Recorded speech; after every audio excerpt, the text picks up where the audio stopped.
In this video, we're going to take a look at curtain wall systems. So a curtain wall is a system that is composed of panels, grids, and mullions, and it'd be used in construction for a exterior wall system that's spanning multiple levels or stories. So first off, I'm going to go ahead and go to an elevation, increase the number of levels that we have here, so we can do a taller building. So I'm going to use the array command. Shortcut for that is AR. And I'm going to click here on level 1 and then level 2 to set that distance of 10 feet for the array. And then I want there to be 15 levels, so I'm going to put 14 in here for the array, so we already have level 1. So I know if I have 14, puts us up to level 15 with a 10-foot span between every level. You can see that the levels that I just copied are the level datum is black, which means there is no view that was created with it. But the ones that are blue do have a view. But at any point in time, I can go to my view tab, plan views, and go to a floor plan or RCP and select a floor plan and have it generate that plan. You'll notice when I did that now level 15, the datum is blue. So that's the difference in the color there. So I'm going to go back to my level 1 and we're going to start the model. I'm going to go to the architecture tab to walls, and the drop down, I'm going to select curtain wall 1. Going to draw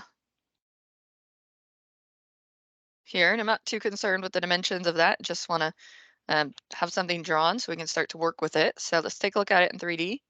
First thing I want to do is adjust the height. I set this to shaded so it's easier to see.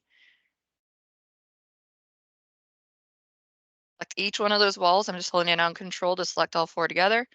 And we go to the top constraint over here and adjust that up to level 15. So we're going to have a taller building here.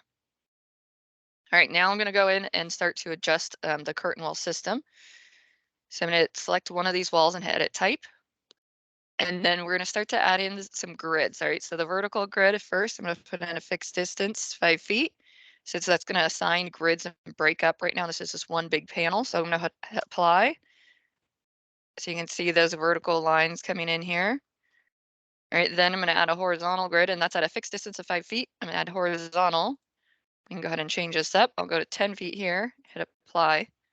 All right, now I'm going to go ahead and I'm going to say okay just so we can take a look at this.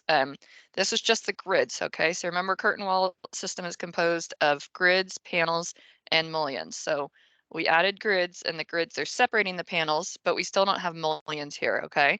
So the grid is just going to be this dashed line, and the mullions are going to host to the grid. All right, so right now if I hover and hit tab here to select a panel, you'll see I have a panel, and then I have grids around it, okay? And that comprises the entire system. So let's go ahead and go back in, select this, and now we're going to add mullions, okay? So we're adding these in per type, so that's why it's applying to all 4 instances of this type. For the interior type, I'm just going to go ahead and use the 2.5 rectangular by 5 for everything. You do have options on sizing there. So I'm going to assign this to all of the vertical mullions. So we have an interior mullion type, and then we have 2 border types. So I'm going to use the same one across the board also for the horizontal. All right, and then I'm going to go ahead and hit apply. Or you can also just hit OK. And then you can see that now we have mullions here on the panel system. All right, so now if I hover tab, I have a mullion. There's a grid, there's the mullion. And looks like I can't get the panel at this angle. Let's try this one. There we go. And then there's a panel. All right, so it's a lot of hover tab. Remember, when you hover in tab, you want to be on the edge of what you want to select.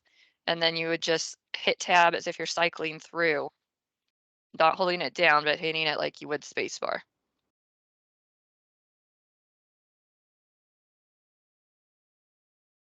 All right, so we can also add a front door.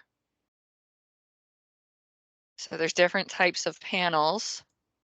So if I select one of them here, I can change the type. So right now we just have a glazed or solid, but there are doors in the Revit library that you can load in, and then you would just hover tab and switch out that panel type.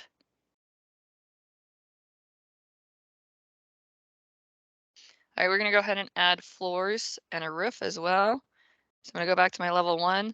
The floor on this is going to go to the exterior edge. I'm gonna just use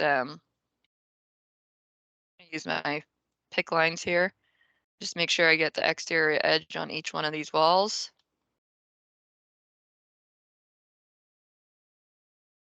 Oops. So I'm gonna make sure you're zooming in here to get it close. I'm gonna use my trim command. Shortcut is TR for that.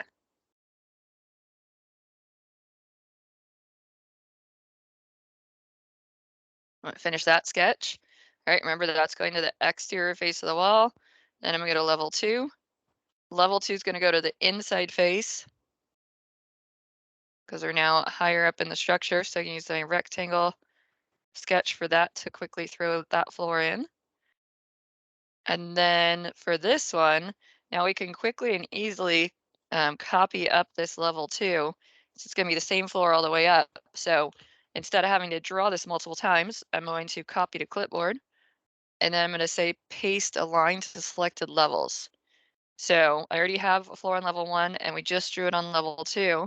So I'm going to select 3. I'm going to hold down shift, which allows me to select multiple at once. And I'm going to go 3 to 14. And I'm going to say OK. And that's going to copy it all the way up really quickly. Now for the roof, I want to go back to I guess we'll try the level 14 since I can't see it in 15. There we go. So I'm going to make a roof here. And this one's also going to be to the exterior edge, similar to the floor on the first level. Okay, but important here, so I'm going to trim my corners first so I have one closed path. And then you'll see this little symbol here, and that means there's a slope associated to these levels, right? These lines.